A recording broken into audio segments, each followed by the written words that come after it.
Baik, terima kasih atas waktu yang diberikan. Perkenalkan, kami dari kelompok 5. Perkenalkan, nama saya Gabriel Marulis Tanggang. Saya Sislia Denek. Saya Stevi. Saya Amanus Tiko. Saya Emilia Lara.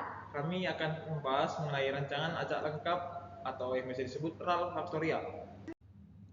Baik, di sini saya akan menjelaskan pengertian dan konsep RAL faktorial. RAL adalah suatu rancangan percobaan di mana semua perlakuan diacak secara lengkap pada unit-unit percobaan yang homogen, kondisi lingkungan yang seragam.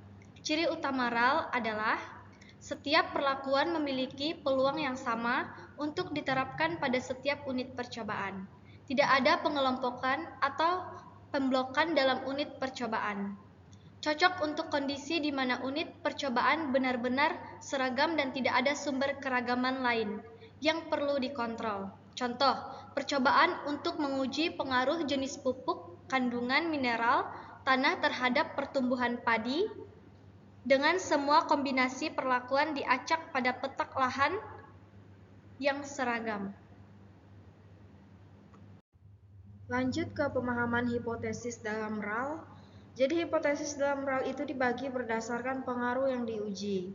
Yang pertama itu hipotesis pengaruh utama faktor A. H0 itu tidak ada pengaruh faktor. Yang kedua itu H1-nya minimal ada satu faktor A yang berpengaruh. Yang kedua, hipotesis pengaruh utama faktor B. H0 itu tidak ada pengaruh faktor. Dan H1 itu minimal ada satu taraf faktor yang berpengaruh. Yang ketiga itu hipotesis interaksi antar faktor A dan B. H0 itu tidak ada interaksi antara faktor A dan B. Dan H1-nya minimal ada satu kombinasi taraf faktor A dan B yang berinteraksi. Jadi hipotesis itu diuji menggunakan uji F dalam tabel ANOVA. Baiklah, di sini saya akan menjelaskan bagaimana cara kita mendapatkan nilai F tabel, DB perlakuan, dan DB galat pada hitungan RAL, rancangan acak lengkap. Nah, yang pertama itu langkah-langkahnya.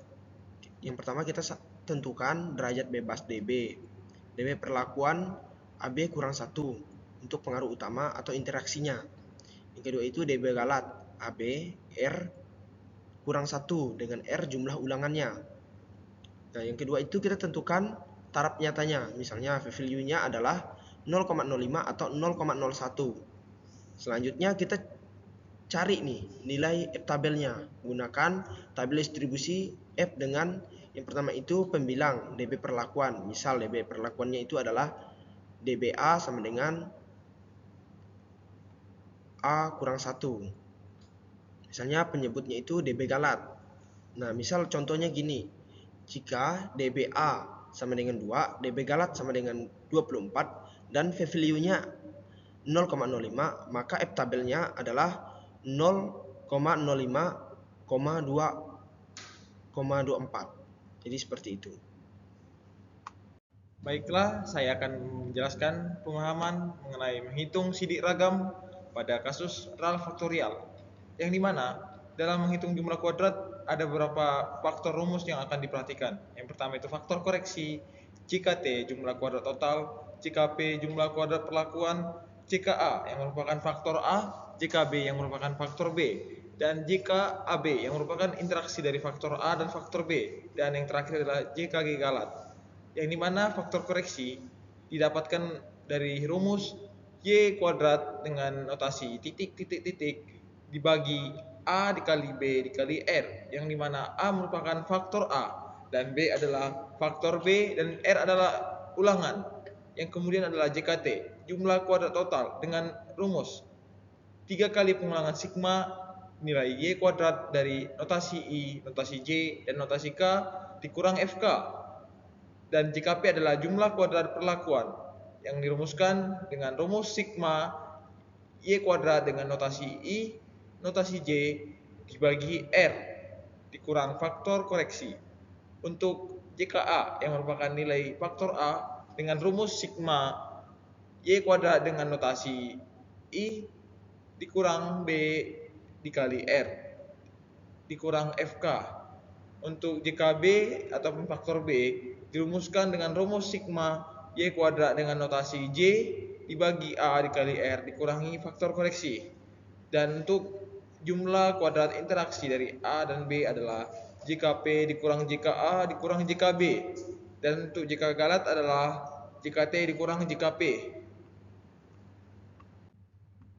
Untuk menghitung kuadrat tengah dalam kasus RAL ialah KT perlakuan sama dengan JKP dikurang dibagi DB perlakuan. Dan untuk KT galat adalah JKG dibagi DB galat. Dan untuk rumus F hitungnya adalah F hitung sama dengan KT perlakuan dibagi KT galat, yang nanti akan dibandingkan dengan notasi yang ada pada alfa atau menyesuaikan dengan taraf nyatanya. Dan terakhir itu bandingkan F hitung dengan F tabel untuk menarik kesimpulan. Baik, di sini saya akan menjelaskan tentang pemahaman mendapatkan kesimpulan. Jika F hitung lebih besar daripada F tabel, maka tolak H0. Ada pengaruh nyata dari perlakuan atau interaksi. Jika F hitung lebih kecil daripada F tabel, maka gagal tolak H0. Tidak ada pengaruh nyata. Jika H0 ditolak, maka ada perbedaan signifikan antara perlakuan. Lanjutkan dengan uji lanjut misalnya LSD atau 2K untuk mengetahui perbedaan mana yang berbeda. Jika H0 ditolak, tidak ada perbedaan signifikan antara perlakuan. Tambahan untuk faktorial, jika ada interaksi, interpretasikan pengaruh interaksi terlebih dahulu sebelum pengaruh utama. Gunakan grafik interaksi untuk memvisualisasikan hasil. Contoh kesimpulannya, berdasarkan hasil sidik ragam, jenis pupuk faktorial A, dan kandungan mineral tanah, faktor B berpengaruh nyata terhadap p-value yaitu lebih dari 0,05 terhadap pertumbuhan padi, namun tidak dapat interaksi antar kedua faktor.